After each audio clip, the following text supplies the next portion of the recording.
Heartbreaking photos that should give you some perspective. This Arctic mural is a far cry from home. Shell shock was a term used to describe the reaction that some soldiers had in World War I to the trauma of battle.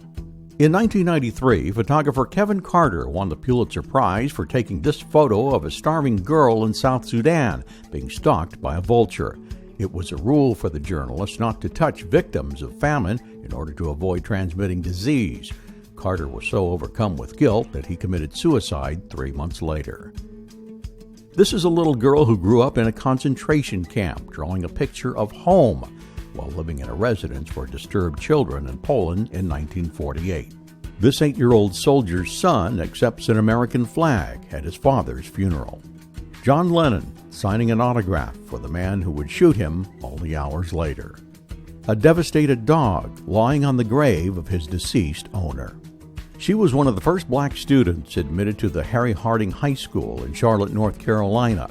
Her parents made her withdraw after she received 4 straight days of harassment. A firefighter gives water to a koala in the midst of the Black Saturday brush fire in Victoria, Australia in 2009. A 5-year-old girl holds hands with a 105-year-old woman as they are evacuated from the convention center in New Orleans.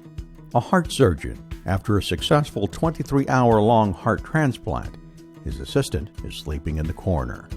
This man's wife passed away 5 years ago, but he still eats lunch with a photo of her. This is a poignant photo that marks the struggle of the Great Depression.